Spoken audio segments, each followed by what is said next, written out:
Sveiki visi. Šiandien aptarsim naujienas iš kripto pasaulio ir pabaigoje pažiūrėsim į kelis makro grafikus, todėl būtinai pasilikite iki šio video pabaigos, kad susidarytumėte pilną vaizdą, kuria linkme ši rinka juda.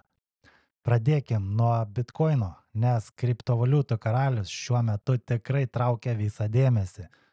Visų pirma, Michael Saylor Strategy vadovas neseniai paskelbė, kad jis planuoja surinkti net 84 milijardus dolerių masyviam bitkoino pirkimui. Strategy jau dabar yra viena didžiausių bitkoino turėtojų tarp korporacijų, o šis žingsnis rodo, kad jie nežada sustoti.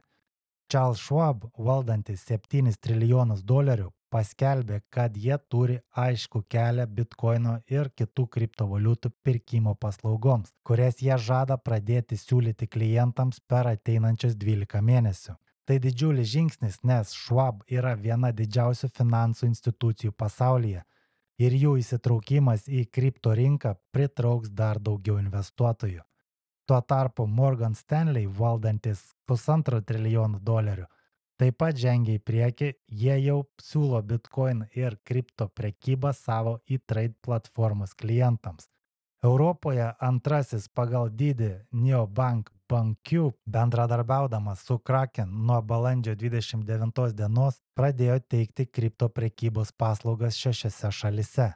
Apple taip pat naikina savo iOS draudimą in-app Bitcoin ir kripto mokėjimams. Tai taip pat didžiulis postumis link masinio kriptovaliutų pripažinimo, nes milijonai vartotojų dabar galės lengviau naudoti kripto savo kasdienėse operacijose.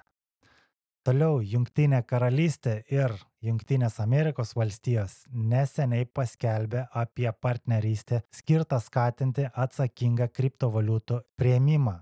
Siekdamos sustiprinti šios srities reguliavimą ir inovacijas, Jungtinės karalystės finansų ministrė Rachel Reeves balandžio 29 dieną per Innovative Finance Global Summit pabrėžė, kad tarptautinis bendradarbiavimas yra būtinas, norint užtikrinti saugų kriptovaliutų ekosistemos augimą. Taip pat Jungtinė karalystė siekia tapti pasaulinė skaitmeninių aktyvų lyderė.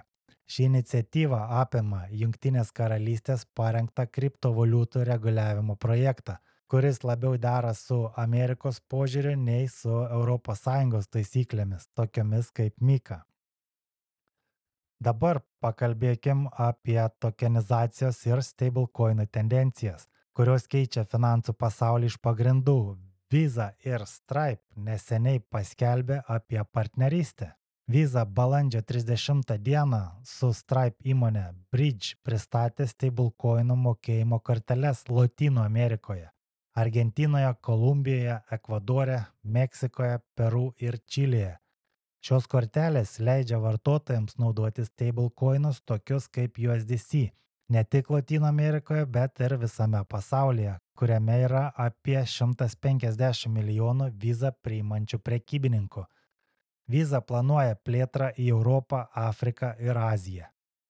Ir jūs turbūt nežinojot, bet Stripe yra viena iš pirmųjų kompanijų investavusi į Stellar tinklą 2014 metais.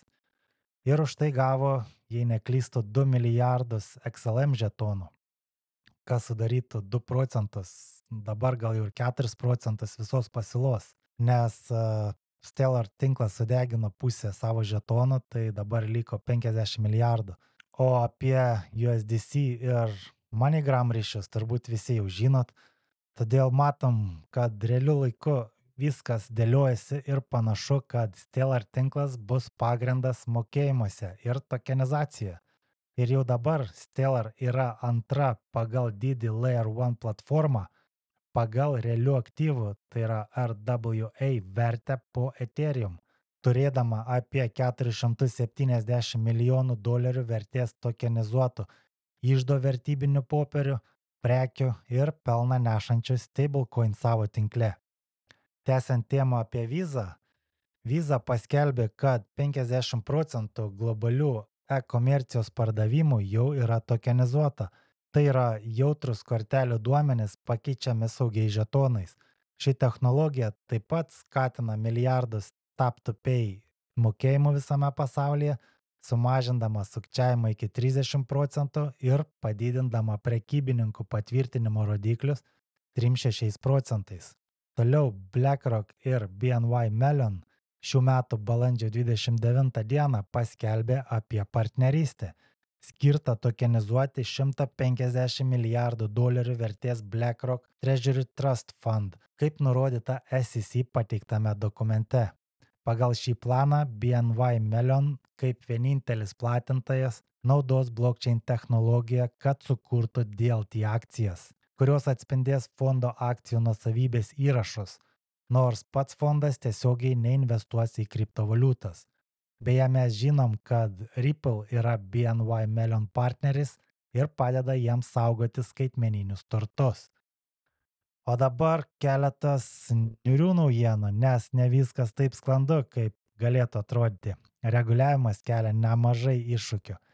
Jungtinėje karalystėje finansų priežiūros tarnyba FCA gegužės 2 dieną pasiūlė uždrausti kriptovaliutų pirkimą naudojant kreditą, įskaitant kreditinės korteles ir paskolas, siekdama apsaugoti vartotojus nuo finansinių rizikų susijusių su kriptovaliutų kainų nepastovumu.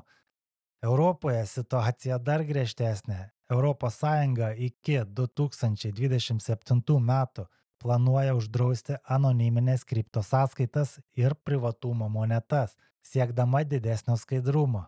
Tuo tarpu Revolut vartotojai praneša, kad Europos centrinis bankas atlieka apklausą apie skaitmeninius pinigus, skaitmeninį euro prototipą, kas rodo, kad centriniai bankai taip pat ruošiasi skaitmeniniai ateičiai. Bet tai gali reikšti didesnę kontrolę ir centralizaciją, o tai turbūt niekam nepatinka. Amerikoje, Arizonos valstijoje bandymas įsteigti strateginį Bitcoino rezervą žlugo, kai gubernatorė Hobbs vetavo įstatymo projektą pavadinusi Bitcoiną nepatikrinta investicija. O dabar, kaip minėjau, pažiūrėkim į makrografikus. Pirmas grafikas, kurį noriu parodyti, yra verslo ciklų santykis su Bitcoino kaina. Kaip matom, globalus verslo ciklas grįžo ant suporto, panašiai kaip 2012 metais, 2015 ir 2019. Ir mes matom, kad istoriškai, kai globalus verslo ciklas pradeda kilti, kartu su juo prasideda ir masyvus Bitcoino raliai.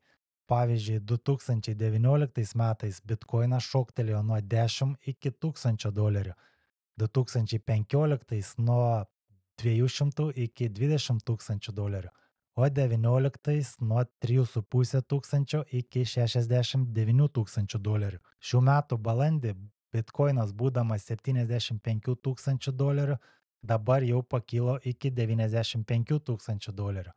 Tai rodo, kad galime būti naujo ralio pradžioje. Kitas grafikas, mes jau kurį laiką sekam šį grafiką, kuris rodo, kad Bitcoino kaina toliau seka globalią M2 pinigų pasiūlą su 80 dienų atsilikimu, o jų koreliacija per paskutinius 1,5 metų siekia net 92,7%.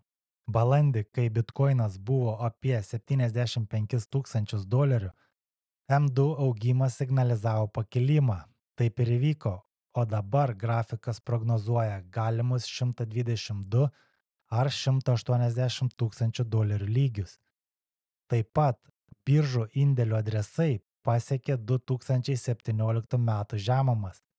Tai taip pat signalizuoja sumažėjusių pardavimų spaudimą, kas reiškia, kad ilgalaikiai laikytojai kaupia ir tai yra dar vienas signalas, kad kainos turėtų kilti, bent jau remiantis istoriniais duomenimis.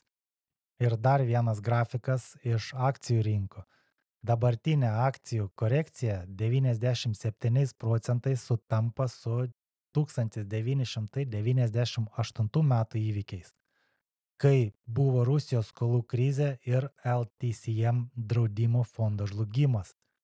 Ir jei dabartinė kaina toliau seks 98 metų grafiką, mes galim tikėtis naujų aukštumų.